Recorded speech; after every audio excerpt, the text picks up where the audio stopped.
First, I would like to apologize for not giving the keynote at the allocated time. And so I never realized the talk was Central European time.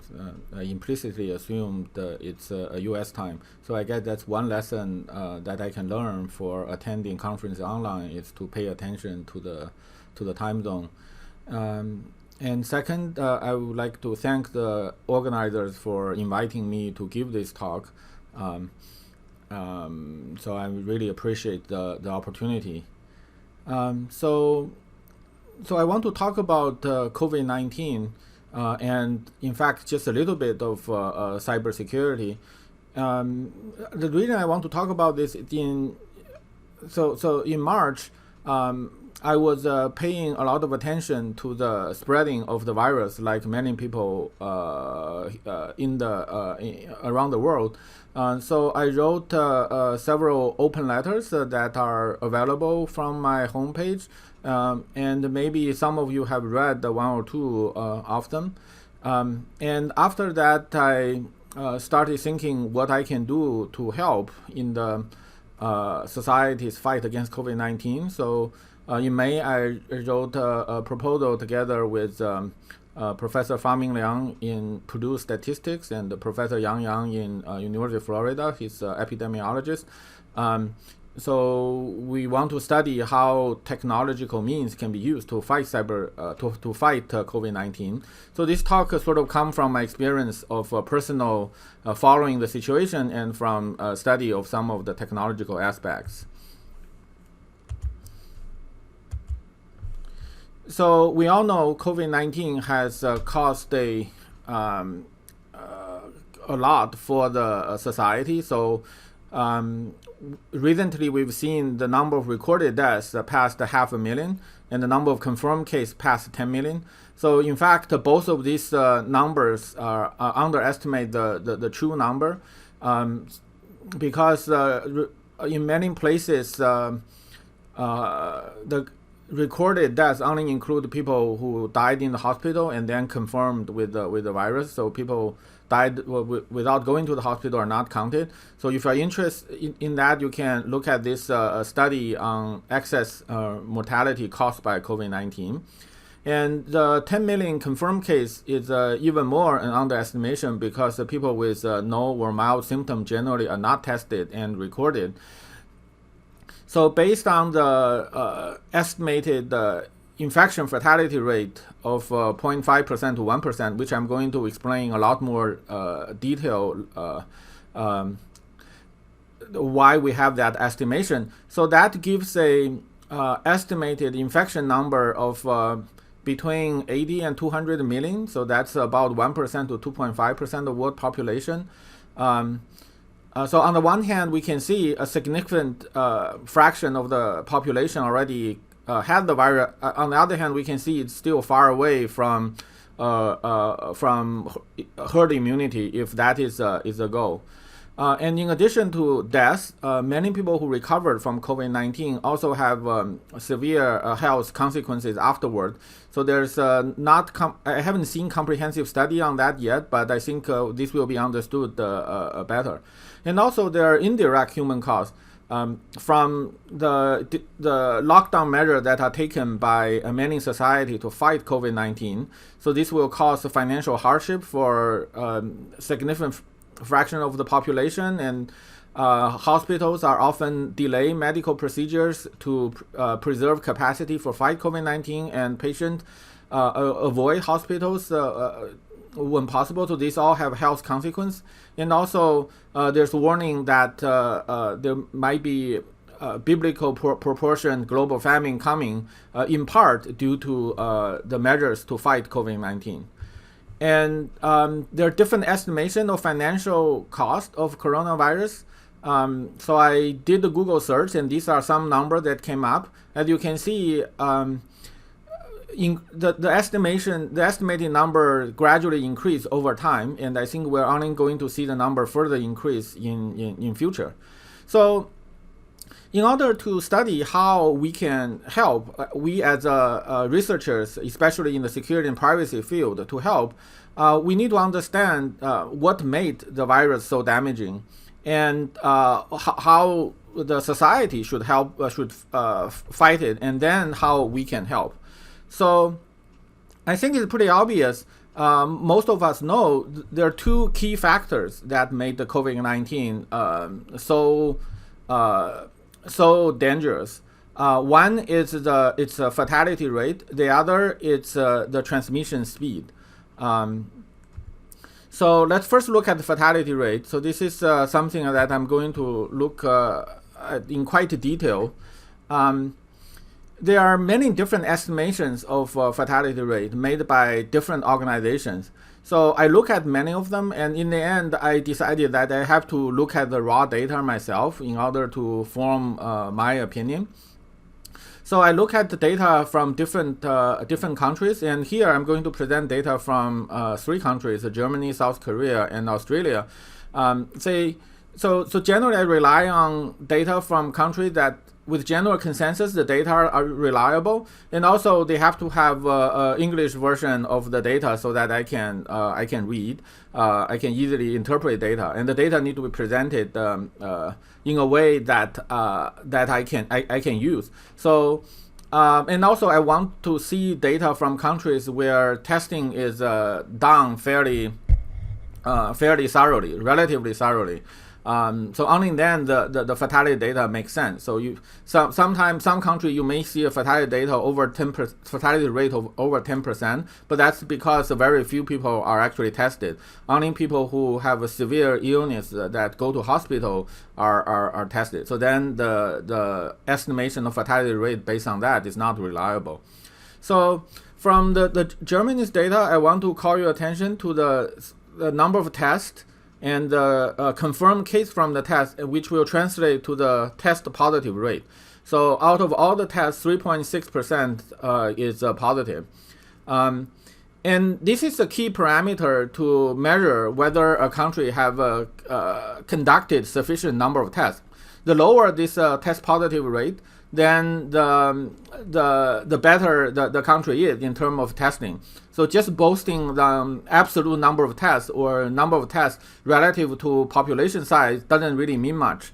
If you have a test positive rate of over 10%, then that means it's under tested. So many people with the disease are actually not tested.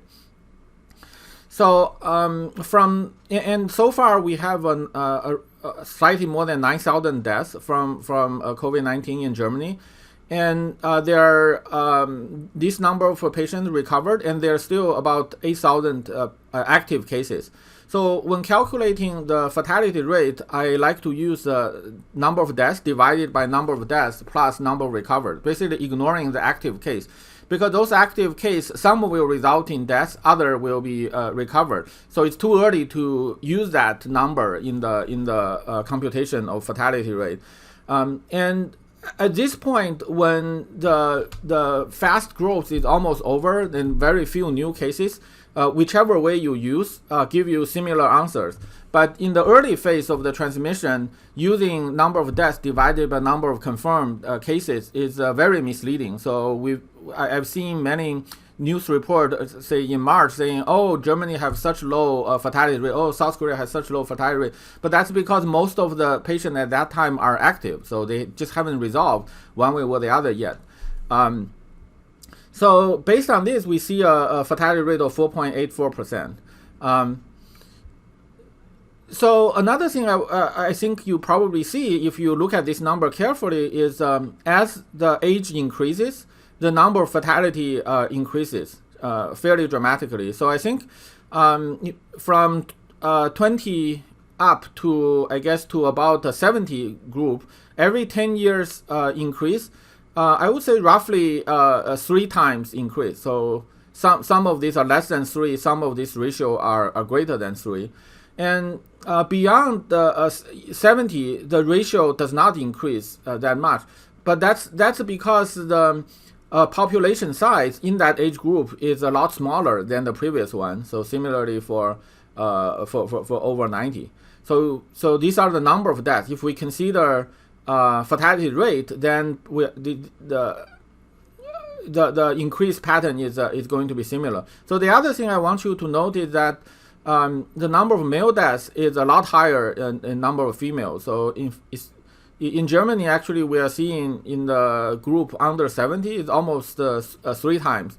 Other countries, it's less dramatic. I don't quite know the exact factor contributing to that, but I think around the male fatality rate is about twice that of female is supported by data from many places. So this is data from Korea CDC. So every day Korea CDC puts out 2 daily reports, which gives many interesting data. So I used to every day read this from report from Korea CDC with a lot of interest. So here I want to show the fatality rate calculated from the Korea data, and this is also divided by age group. So as you can see, every 10 years of age increase roughly translate to a fatality rate of 3 times, maybe slightly more than 3 times increase. And so again, this is similar to the pattern we see from data in Germany. And also, in terms of test, so South Korea is even better in terms of testing situation than Germany. So they conducted 1.2 million tests, and the positive rate is around the 1%. And as a result, the case fatality rate computed by number of deaths divided by deaths plus recovered is 2.4%. So finally, I want to show the data from Australia. So this shows the number of cases by age group and by gender, and this shows the number of deaths. So I think we see similar patterns. The number of cases is, I think it's roughly based on population, matches the population group, but the number of deaths is predominantly older people. So Australia is conducting even more tests relative to the population, and their positive rate is 0.3%, and as a result, their case fatality rate is even lower, 1.5%. So what can we observe from these data? So first, the case fatality rate decreases as the test positive rate decreases. So as you can see this. So in theory, if test fatality rate goes to 0 or close to 0, that means basically everyone is tested. Then the case fatality rate should converge to the infection fatality rate. So every person, if you are infected by the virus, then what's the fatality rate of that? So it seems that we'll be converging to around 1% based on this. So I chose these 3 countries' data. Many other countries' data also conform to the pattern, but there are also a data point which do not conform to the pattern, even though most of them can be explained based on peculiarity of that individual country. But so this is a conjecture. And in fact, I think I think there should be theoretical support for this kind of methodology, and this will be helpful in future when we try to estimate fatality rate of a new virus. We will, in the earlier phase, we will have incomplete data from different countries. So this reflects that different countries have different standards for testing and recording. But maybe we can exploit this difference in terms of this different test rate, and then use that to help us ascertain the true infection fatality rate.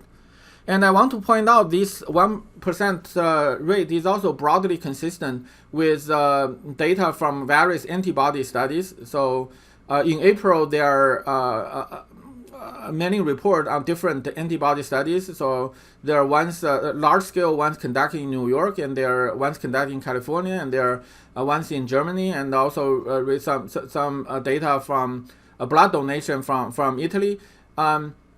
So this 1% fatality rate is broadly consistent, even though you may read that the New York study shows a fatality rate of 0.5 something, but that's because of two reasons that I think that rate is underestimation. One is some of the deaths are not counted. The other is by the time they conduct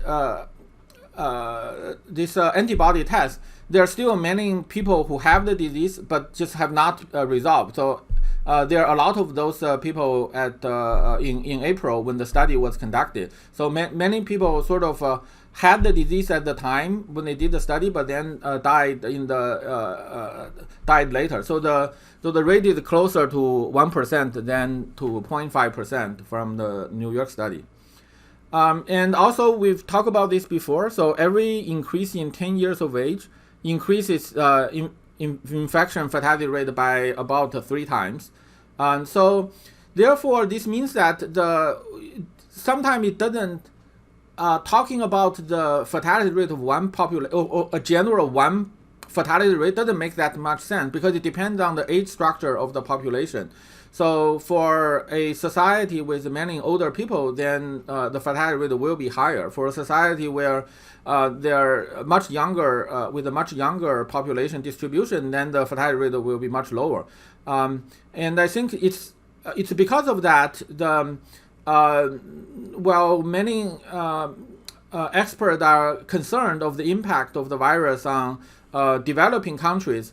I think so far they're not as bad as people have feared, and in part because of the population in developing countries are generally younger. So the damage caused by the COVID-19 is a little bit less because of that. And also for age group under 80, male fatality rate is about twice as female. So based on analyzing this data and fitting these parameters, so my formula for estimating fatality rate, infection fatality rate, for example, for myself, is for 80-year-old male is 1%, and every 10 years increase, this will increase by 3 times, and so every 10 years younger, you will decrease by 3 times, and this rate is half for female. So of course, the fatality rate is also depends on your other health factors. So you can make further adjustment based on your health status relative to other individuals, the average individual within the same age group. So I calculate this for me, it's about 0.2% of infection fatality rate. So is this big or small? And also, is COVID-19 peculiar in the fact that it changes so much by age? And the answer is actually no. So in fact, it's just nature. So younger people are less likely to die. That's just nature. So if we look at this mortality rate from Canada, so I got this from when I was studying the age distribution of flu, and they also this article also have the data of general mortality rate. So as you can see, if we look at the most recent data in around 80, so it's slightly less than 10 person die in 1 year for every 1,000 population. So that's slightly less than 1%. So that's actually fairly similar to the rate we for COVID-19. So male 1%, female half of that. If you average it out, you get something pretty similar to what we see here, slightly less than 10 out of 1,000. And if we go to from 60 to 80, we have about slightly, I guess, in slightly more than 10 years increase, the mortality rate increased by a factor of 10. So that's actually, in 20 years. So from 60 goes to slightly more than 80. So that's also similar to the the threefold increase for every 10 years old. So 20 years old means ninefold increase. So that actually matches this pretty well. So what this means is that the infection fatality rate for COVID-19 is similar to 1 year all-cause mortality rate. So I guess for any individual, the probability, if one is infected with COVID-19, the probability of death is similar to the probability of a person dies within the next year for any other reason combined. So depending on your reading, you may think this is very scary, very dangerous, or this is not so much so. So I want to point out some other factors that should be considered when we want to deal with COVID-19. First is this 1% infection fatality rate is based on people receiving healthcare. So in both South Germany, South Korea, Australia, they all have excellent healthcare system, and the number of cases did not overwhelm the healthcare system. So patients received care. In general, for every one person who eventually dies, there between 10 and 20 will need hospital care. So this is the case for flu, and I think it's also similar for COVID-19. And every one person die, around 5 person, I guess 3 to 5 will need intensive care.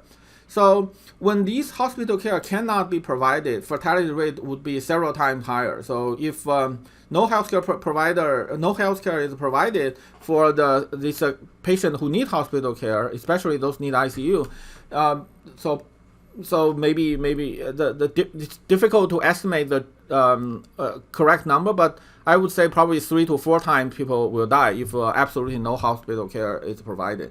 So and because the COVID-19 spread rapidly, so if no measure is taken to slow its spread, then many people will not receive health care, and that's then the mortality rate will dramatically increase. That's the thing that the government sort of fears the most, is the collapsing of the healthcare system, and that was triggered all the strong measures taken, lockdown measures to control COVID-19. So another way to look at this number is if we let the COVID-19 the virus spread, then it will kill the similar number of people as all other factors killed in 1 year.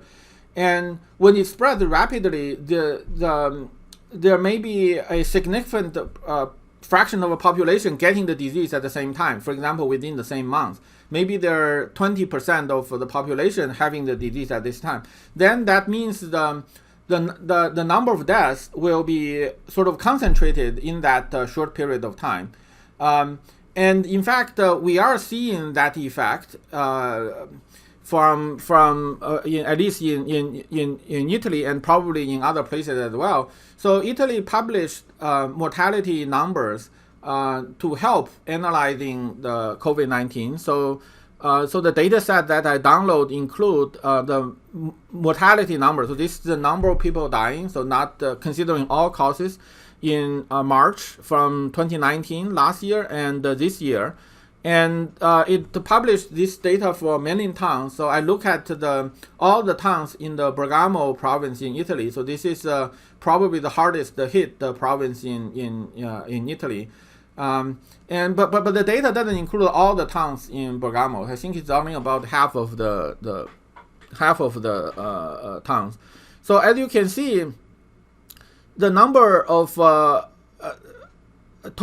number of deaths last year in March is about 600, and this year in the same period of time it's close to 4,000. So the increase is more than 500%.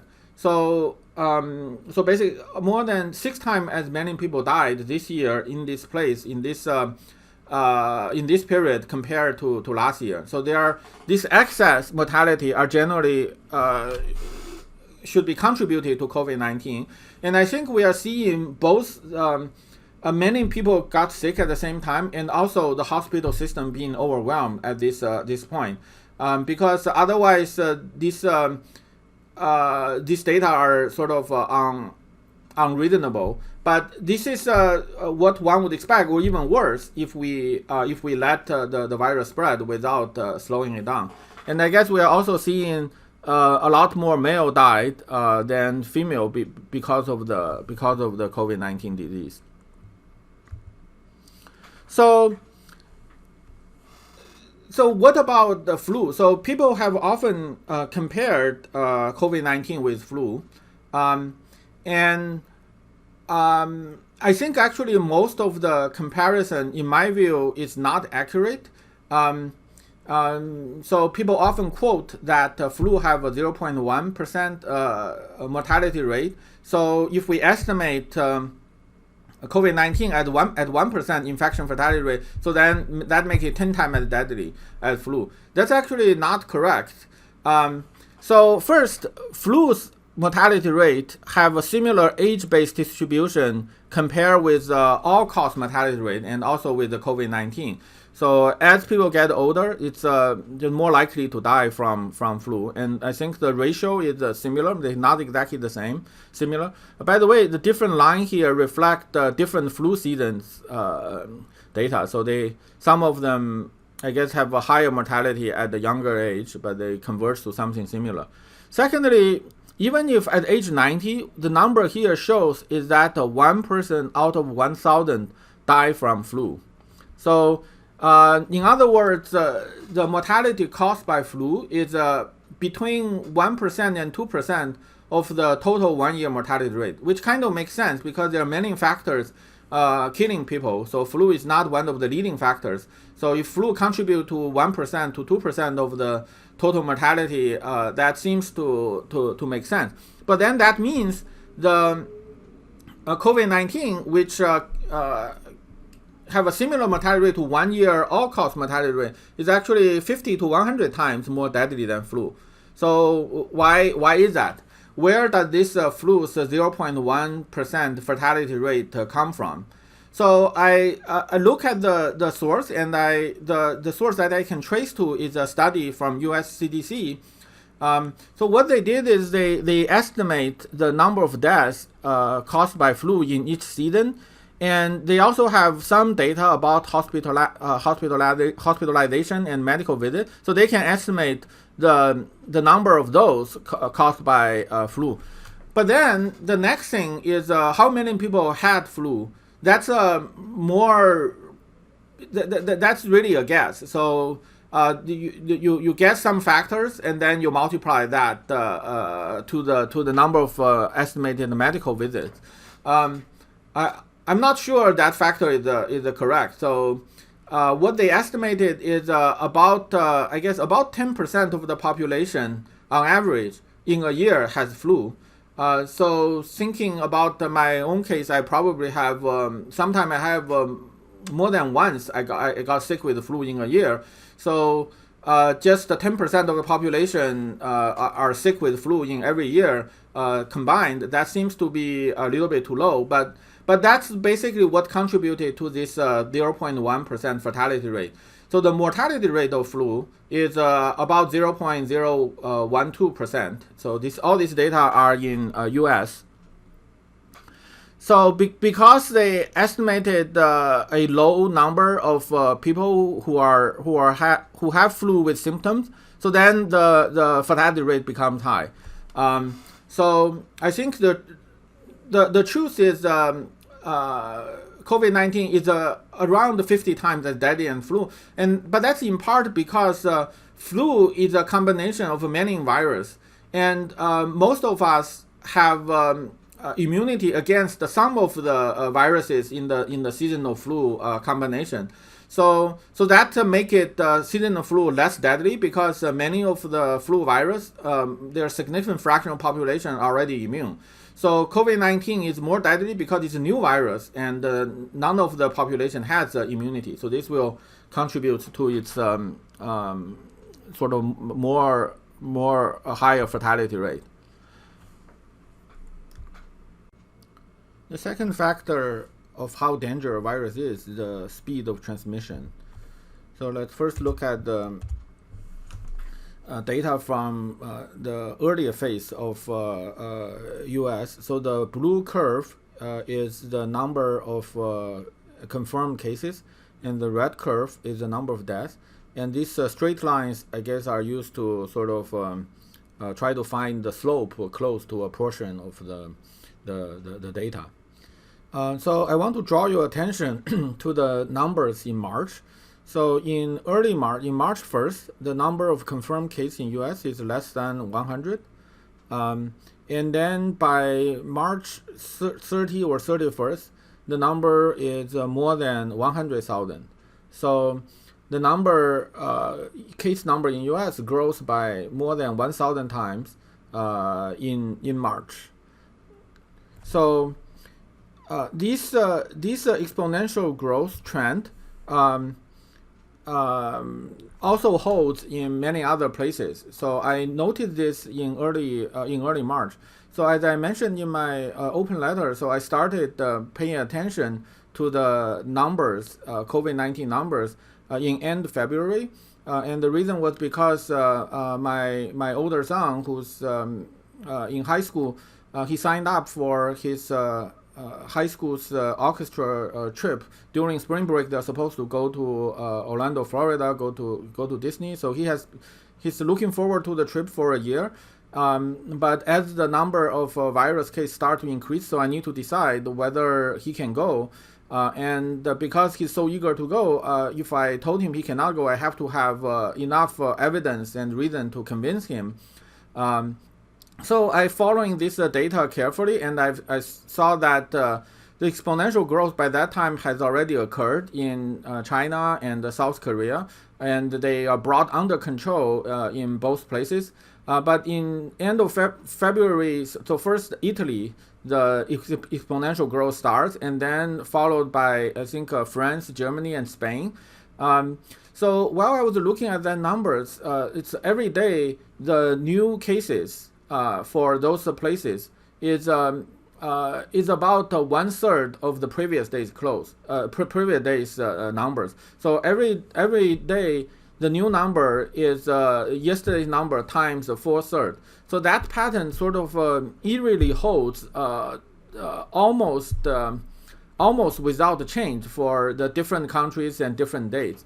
So then I think by late February, the U.S. numbers start to be showing this pattern. So because before, even though they are growing by the same rate, because the raw number is very low, it's difficult to tell. So because you may see a day may increase one case or increase two cases, which may actually be similar if the base number is very low. But once the number is above 100, then this pattern is sort of unmistakable. So if you pay attention to it, you will see it. And in fact, this doubling every 3 days means that every 10 days it will increase by about 10 times. And this is because 2 to the power of 10 is 1024, which is roughly 10 to the power of 3. So doubling every 3 days is very close to tenfold increase by every 10 days, which is 1,000 increase by every month, which is what we saw in the US data. So so in early March, I started sort of discussing this pattern I saw with others, mostly on social network, mostly on different WeChat group, with sort of colleagues in the field, and also friends from early my college classmate and high school classmate. So what I find is that actually most people didn't see what I saw, and sort of dismiss the risk I brought up. So those are all very intelligent people. So many of them are highly educated. So I was starting to wonder whether my background in cybersecurity sort of gave me something slightly different from the perspective. And the more I think about it, I think there probably is. So one fact is there's actually not that many fast exponential growth pattern that people will will see every day. So you don't sort of, there's not many concrete evidence people can draw upon when they see a fast exponential growth pattern. But that's not the case for us in the security field. So when I teach a security course, one of my favorite topic to teach is internet worms. And they grow by exactly the same pattern. So it's exponential growth, and the early phase it almost look like a flat. But then while there's significant a number already, then suddenly you see a dramatic increase. And only when we are close to saturation, meaning that all the vulnerable target, many of the vulnerable target has already been infected, then we see slowing down. And this is the case for many worm, for Morris worm, cold rat, the SQL slammer, so you name it. So it's all a similar pattern. So once you have seen a lot of those, and once you see exponential growth starts in on COVID-19, you know this is the future. So if nothing is done, this is going to happen, where most of the population are going to get it until saturation. Of course, that's not going to happen because the society will have responded long before that. But because this is inevitable, one should respond early. So the strong action should be taken when there's a 500 case instead of when there's a 50,000 case. But unfortunately, it seems that most people don't feel the urgency to take action. Oftentimes the general attitude is let's wait and see. So we will take action proportional to the situation. So meaning that instead of taking action with 500 case now, we will take action when it's 50,000 case because that warrant a drastic lockdown action. So that to me sounds just very absurd, right? Because without this action, this growth going from 500 to 50,000 is inevitable, and if you take action later, it just takes much longer for the number of cases to decrease to a low level. It just doesn't make sense. But most people will decide based on what they see right now instead of what will happen in the future. And I think that's another thing where cybersecurity experience probably will give a different perspective. Because in security, you don't look at what has already happened and what is happening now. Because security is about preventing bad things to happen in the future. So you have to think about what will happen. Even though they haven't happened now, you have to think about what will happen and then do things based on that. So in particular, when security is done right, you actually didn't see anything. So in some sense, this is one thing that makes it difficult for security to sell is you can say, well, I did security right. I provided great security. Well, what can you show for it? Nothing. So that's what you can show. No attack has occurred. No bad things has occurred. That's what we can show for security. So this makes it difficult to sell security, but it does provide the mindset of analyzing what could happen and then take action based on that. And that is something I think missing from most field and from the general public. And also just instinctively, people, even though intellectually they know things will be bad because of all the evidence, but instinctively people just feel, well, it probably won't happen. How can things get that bad? Just normally you don't see things that always become the worst case scenario. So that's, I think, another security training is you give you very little room for wishful thinking. So in fact, when I teach cryptography, I generally start with teaching classical encryption algorithm and how they are broken. So the reason is I want to show that show the student that even though something might appear very secure, it can be things can be broken. So in fact, one of the goals I tell students when I teach cryptography is I want to scare you enough so that you will either not design your own crypto algorithm, or if you design it, you assume it's insecure. So, and in fact, if someone else designs an algorithm that has not gone through extensive analysis, you will assume it's insecure. So even though it's not broken yet, it will be broken. And similar thing happened in software security. You may find sort of bugs that appear very, very difficult to be exploited, but invariably the attacker will find a way, or actually sometimes the researcher will find a way to how to exploit those kind of vulnerability. So again, that is something that I think the security field offers some unique perspective, which will be helpful when we deal with things like COVID-19. So more concrete technological solution that the security field can contribute, I think many of you probably are aware of different effort of developing contact tracing technologies.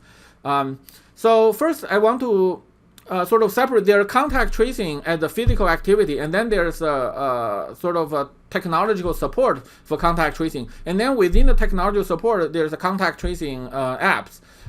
So in general, in contact tracing is once one person identified, public health staff will identify the contact and then try to warn the people who are exposed. And then those people can, I guess, either more cautiously, and if they have symptoms, they get that tested, and then they try to avoid contact with others. So this is what contact tracing does. It's one of the tools in fighting the disease. But to what extent this is helpful? It's kind of really depends on it depends on the stage of the development. It's very helpful when very small fraction of the population have the disease. So then in that case, contact tracing is very important. But when a relative large fraction of the population already have it, then the impact contact tracing is less. Because by default, people should assume many people you contact may have the disease, so you should already take extra precaution. If you are sick with the symptom, you should immediately get tested, or you should sort of isolate yourself. So whether you are contacted by people because of contact tracing or not, that's the action that should be taken. So technology can help. So South Korea is one of the successful examples of seeing explosion in the COVID-19 cases, and then are able to bring it down, and in fact doing it without the drastic shutdown measures that are taken by many other countries. So they use a lot of technological solutions. So there are apps that where people can report symptoms, and then you get assessment of whether that's likely to be COVID-19, and if it is, you get connected to a doctor. And if you are in quarantine, you are encouraged to download the self-quarantine app, which will monitor your symptom status. And also, if you venture out to designated area, then it will warn you. And also, to help this manual contact tracing, identifying who a person may whom a patient have contacted before, they will use GPS phone tracking, the payment record. So e-payment is used widely in South Korea and in China. So that's but not so much so in US. So that's also a way of tracing where one have been and which contact might occur. They also use a closed circuit video surveillance. So all of these are used to help them fight the COVID-19, and many of them cannot be do not exist. The infrastructure do not exist in, for example, United States. For example, there's not enough usage of e-payment and of phone-based payment, and there's not enough closed circuit camera. And even if there is, there will be huge pressure in using that to fight COVID-19 because concern about privacy. So there's a lot of effort on developing contact tracing apps. And so I want to spend some time talking about that. So one design is it's sort of an individual phone by itself. You just record a location of you being. And then there are different ways of using this data. I think the ones I've seen is you upload this data to the server. and then the server will be able to match the data uploaded from different users to detect contact. But then the problem is the server has the location traces of individual users, which I think it's not really acceptable to most people. And an alternative design is the data will stay on the phone, and then this one serve as an aid for yourself when you are trying to reporting. If a patient is confirmed and then they want to report where they have been, then they can use these traces on the phone to help them remember where they have been, and then this will help the manual tracing. So I don't think it's difficult to estimate how useful this is, and I haven't seen sort of a design on that. And another kind of contact tracing app which the security community is more interested in is adjacency based. So the assumption is each phone can broadcast information, oftentimes using Bluetooth, but also can use ultrasonic channels. And then the nearby phone will receive this signal, and then they can estimate the distance to the phone. So, and most design have the phone will broadcast a pseudo-random token, and in fact, the token may actually change periodically. So then every phone will have the token they generate, so they will remember that. They broadcast this token, and then they also will receive tokens broadcasted by other phones. They will store those tokens, and maybe they can estimate how long is the contact, how significant is the contact, and then only record the tokens of sustained contact. So there are several different designs, and then there are people studying the privacy aspect of this. So I felt that the privacy aspect is actually very complicated. So there are many dimensions to that. So for example, first, if we are concerned about privacy, it's the privacy of whom? Which user, which kind of user are we talking about? So the app will generally have a different privacy posture for the patients who are confirmed to have the virus and to general user of the app. And different design will trade off the privacy of one kind of user with the other. And also, what kind of information are we talking about? Are we talking about COVID-19 status, or are we talking about the movement traces of users? And also, who is the adversary we are talking about? So who are we trying to hide information from? So in general, information need to be revealed to a different degree to different parties, different entities in the system. So there are at least 4 different kind of entities. So the first is a central server. So some of the system have a server. Some data will be shared with the server. And second is any user of the app. So some data will be shared with everyone using the app. And then among the users, sometimes in some system, contact of a particular case will get a different view of the information. So if we are concerned about one user, whether the user information is shared with the world, every user that's using the app, or only with the contact, there's a difference there. And also, some of the privacy analysis consider a local surveillance. So someone may set up sort of a listening device in different areas, and then they can record the tokens they have heard, and then they can sort of link tokens to time and place. So this provides additional attack capability.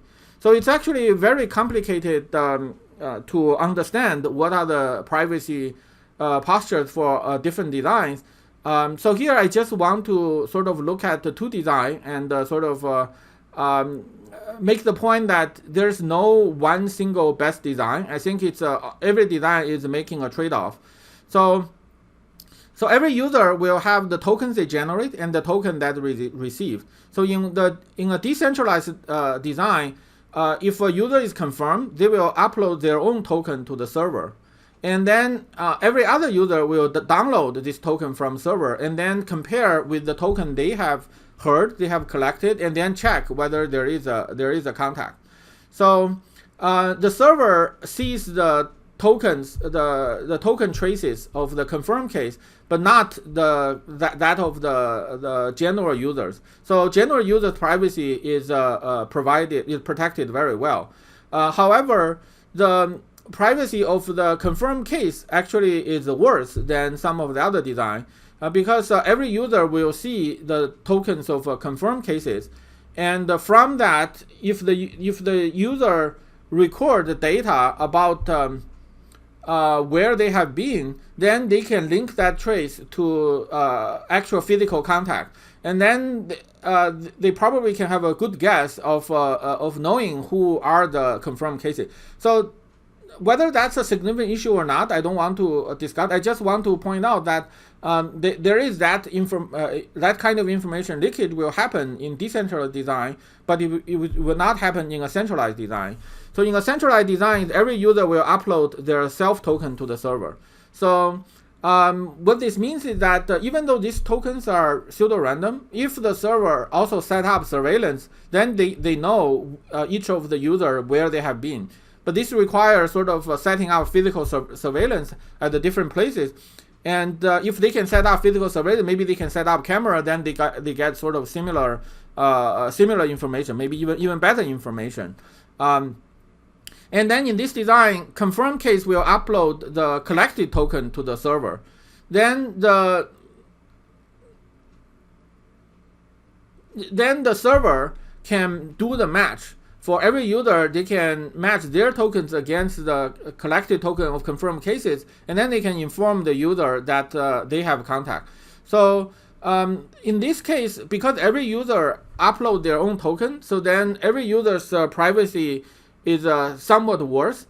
But again, to what extent, it's sort of arguable. But the privacy of confirmed user is less, because then every contact user, they are only notified that they may have contact. They don't have any detail about when and where the contact has occurred. So the two different designs, they will offer different trade-off. And so no single one is really necessarily better than the other. So a really more in-depth study about what is needed and what privacy should be protected, and what privacy maybe it's unavoidable or it's acceptable to have information leakage. So those are interesting things to study. So also I want to share that the more I think about contact tracing app, actually the more I felt its impact will be limited, especially when there isn't a mandatory deployment, which seems at this point it seems unlikely to occur. I mean mandatory deployment is unlikely to occur in for example, in US and maybe in most European countries. So the reason is, the first, when we are trying to detect adjacency in contact tracing app, so if we want to detect as many contacts as possible, but the contact will only be detected if both ends use the this app. So then that means if the adoption rate of the app is say X, say 10%, then the probability of a particular contact is recorded is the square of that. So 10% squared, that's 0.01. So that's it's really, really low. Unless there's a significant adoption, it pick up very, very little contact. So that's one problem. And also, if we left this downloading to be voluntary, then they are likely to be downloaded by users who are conscientious regarding COVID-19. But in a sense, those users actually can benefit little from contact tracing apps, because if you are conscientious, then you should already avoid physical contact. And if you get symptoms, you will get checked, and then you will sort of self-isolate. So it's like the contact tracing app, it can't really tells you much that you are not already doing. So what contact tracing app really help is for people who are not conscientious. For people who are maybe going to parties, but then maybe they are notified, hey, you have contact, and then you should sort of take this more seriously, and then you should get checked, and then be aware that you may have this, and try to self-isolate. But then I guess I don't have sort of data to support that, but intuitively those people are less likely to actually download the contact tracing app. So also any of these contact tracing app will not be able to cover propagation of asymptomatic cases, and also if there's a delay in testing, which is still a big issue in US, then maybe a lot of the transmission already occurred, when you are notified that you are tested positive. So then the impact of contact tracing lab is also less. So personally, I think there may be other technical tools that can help in the fight against COVID-19. So one thing that I want to study is symptom surveillance and whether that can help fight COVID-19. To what extent that can help. So essentially, the app will be asking user to enter their symptoms that are related to COVID-19, and then they get assessment of whether that's likely to be COVID-19. They're encouraged to be tested, and this data can be reported to the server, and we can actually use privacy technology, use the local differential privacy to report this number, and then the server and this information should also be reported with at least a coarse-grained level of location. So maybe let's say zip code. So the app will report a zip code and also symptom information to the server, and then the server can get an estimate of how prevalent of different symptoms or different potential cases in different locations. So this gives an early warning system of propagation of new hotspots of COVID-19. And this is especially useful when testing remains a bottleneck, and it takes a long time to take a couple of days to get appointment for testing, and then take a couple more days to get the result. So the symptom can be reported before you even get tested. So that gives an early warning, and they may be able to discover local hotspots.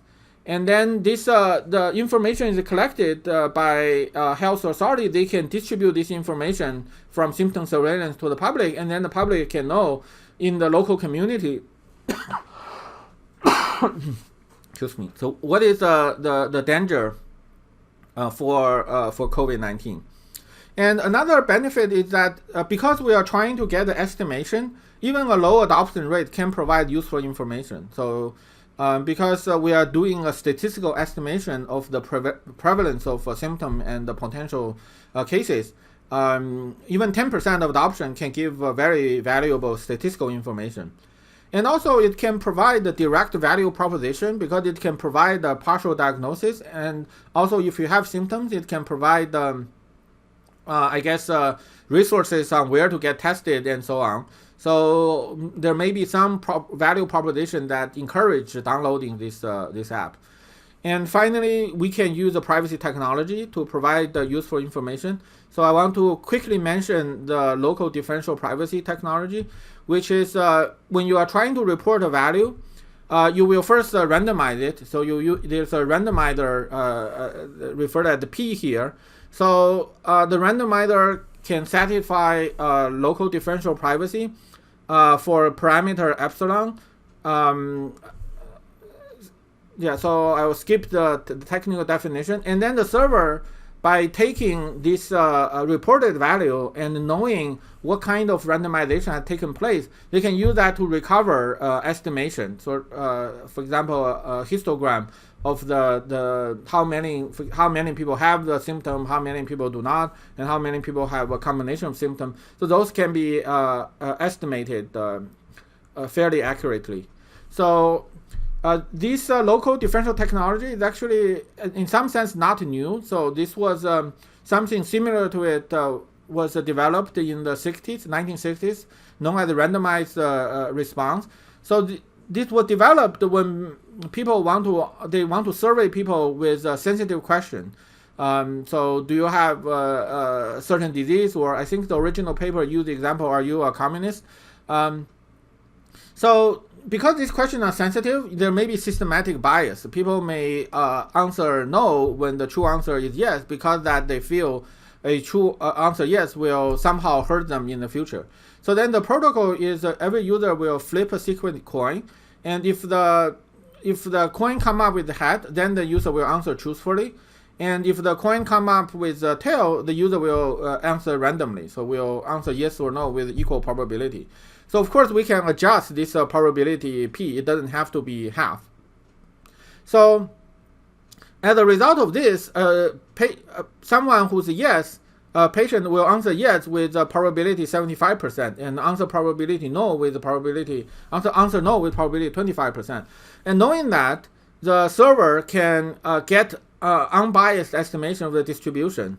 So the estimation will be unbiased, but it will have a higher variance. So it will have a noise to it.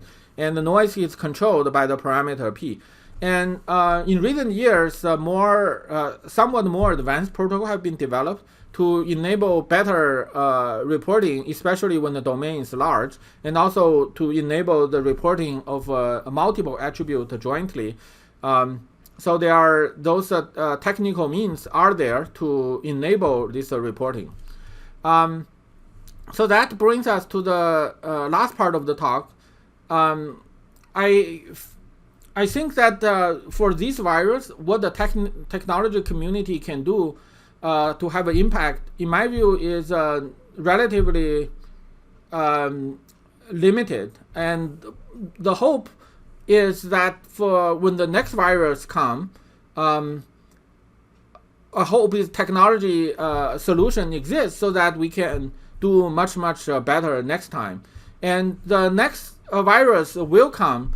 So COVID-19 is just one of the sequence of this known as a spillover event, where viruses that are in one species, so mostly in bats, in the case of COVID-19, jumped to another species. So in 2002, we had the SARS, and then later we had the MERS, Middle Eastern. The symptoms, both are more deadly than COVID-19. So all of those jump from other species. So they happen. There's 3 such major events over the last 20 years. So we can expect more will come in our lifetime. So I hope is the next time when this comes, the society can quickly identify the danger of this virus and decide what to do instead of wait and see and until it becomes really bad, like the case of COVID-19. So the danger of a virus will depend on 2 things: the speed of transmission and also the fatality. And fatality is closely related with burden on the healthcare system, because the ratio of people dying from people using you need to use hospital care is actually fairly stable. So one thing, so some people have said, oh, we are lucky in that the COVID-19 is actually not as deadly as it could be. Both SARS and MERS have a much higher fatality rate, actually close to 10 times higher. But actually, I wonder maybe the relatively lower fatality rate of COVID, this SARS-CoV-2, the virus caused COVID-19, it's actually exactly because its fatality rate is not that high. So my conjecture is that had the COVID-19 be 10 times more deadly, it would have been eradicated by this point, because people will immediately realize how dangerous it is, and then people will immediately take action. Almost everyone will take it seriously, and then a serious action will have been able to eradicate this virus. So instead of the situation we are in now. And if the virus is 10 times less deadly, so that still make it 5 times more deadly than flu. But I think it's probably okay to just treat it like a flu. People take reasonable precaution to control its spread, but will not see as much economic disruption as we are seeing today, because it's probably not worth the effort. To the damage it caused will probably much higher than the medical damage of letting it spread. But as it is now, the fatality rate is high enough to force to cause a huge life loss and to cause shutting down of economic activity. But it's not high enough so that everyone will take it seriously, so that the shutting down actually took the most happens early and have the best effect. I think a lot of time the shutdown is not as effective because there are a significant fraction of population doesn't take it seriously enough, and then it's sort of they are they are forcing the society to incur very, very high additional costs because they're not taking seriously and the disease keeps spreading. But there's not much the society can do about that. And in order for society to be able to take the right action, I think we have to be able to correctly estimate these two critical pieces of information for the next virus: the speed of transmission and fatality rate. And then we have to also communicate that information to the public so that the government officials, elected officials, and the public understand the danger correctly. So then there's a consensus on what needs to be done, and there only then can the mechanism be effective. So I actually feel that the epidemiology field is really, it's not, a lot of the terminologies and theory are not designed to fight a very fast spreading disease. So for example, there's when talk about speed of transmission or infectiousness, they almost always talk about this base reproduction number known as R0, which is the expected number of cases caused by one case in a population. So of course it's a very important number. If it's above 1, then we have an increase. If it's less than 1, then the disease will gradually goes away. But there's one important thing that's missing from this R0 is the time element. So we may know one person will infect 5 persons, but it makes a huge difference whether those 5 persons are infected over the next 3 years or that 5 persons are infected over the next 10 days. So because if it's the latter, then we have a rapid exponential growth, then we have to take a dramatic, quick action. If it's a first case, if the transmission happens slowly, then we can take time, observe what it happened, and then take a method accordingly. So a lot of recommendation from the infectious disease field actually is from fighting slower spreading disease. Let's take a look, and based on the situation, then we do what need to be done. And oftentimes that's actually turns out to be too slow to deal with the fast spreading disease. So for example, HIV has a R0 estimate at around 5, which is higher than the R0 of SARS-CoV-2, but actually it's spread much, much slower. So another thing is it's difficult to estimate R0 at the beginning of spreading of the virus, because you need to know how long this virus lasts and how what's the infectious period in order to be able to estimate R0. What you can directly observe is the number of cases every day. So in fact, most of the effort are spent on from that data one can see to estimate R0, and then people arguing with each other what is the right R0 value. I think for a fast spreading virus, that's missing the point. It doesn't matter what is the R0. What people should focus on just estimating how long does it take for the virus to spread rapidly. So one measure is we can use something I call base doubling period. So this is similar to the concept of half-life in radiology. So the base double period measures how long it takes for the number of cases to double. And because I think the general public is better at understanding base 10 instead of base 2, so maybe an even better measure when communicating to the public is a base 10-fold period. So how long does it take for the number of cases to increase by a 10-fold?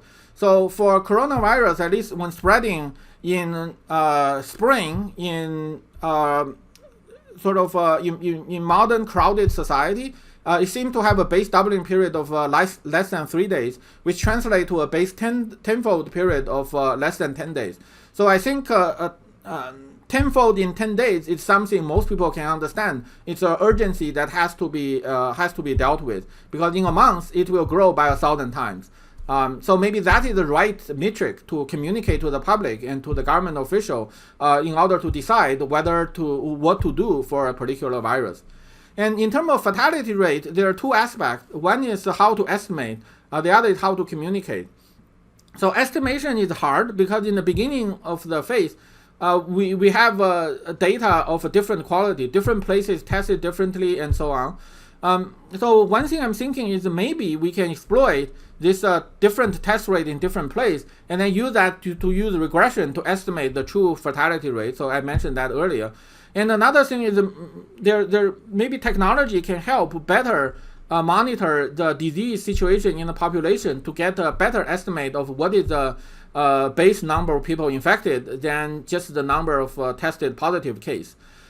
So that we may be able to develop better estimation. And then it's also important to communicate. So I was really frustrated in the early phase when I see people keep quoting the naive case fatality rate of number of deaths divided by number of cases when the number of cases was rapidly increasing. So I think that is something should be made aware to news media, to journalists, and to the field. In the early phase of rapidly spreading disease, just don't look at that number because that number means nothing. The number of deaths divided by total number of cases, that dramatically underestimate the true number. So what can security community do to help in both the fight against COVID-19 and also to fight the next virus? So I hope there is some channel to transfer knowledge on internet worms and this adversary analysis mentality. So do things based on what will happen and not based on what we are happening now. So this need to be transmitted to experts in the epidemiology and also the public. Maybe the knowledge on internet worm is less important now that people have COVID-19 as a concrete evidence. But before that, there's really no sort of very little recent example of rapid spreading, and that I think made the response of COVID-19 less than desired.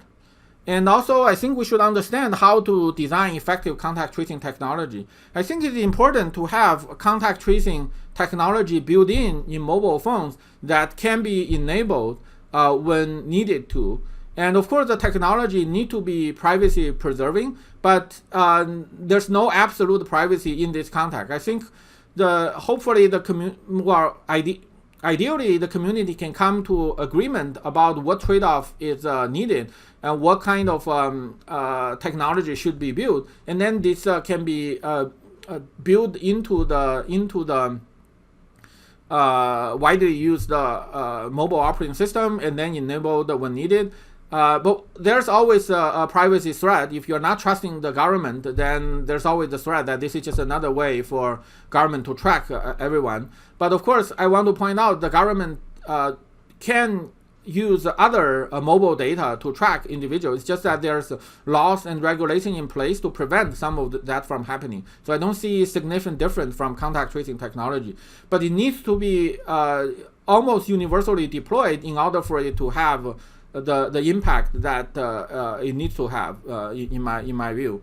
And also, I hope that either symptom surveillance or other similar technology can help identify new virus and help assess its transmission speed and the true fatality rate. So this will inform the fight against the next virus. So this is probably very long. Thank you all for your attention.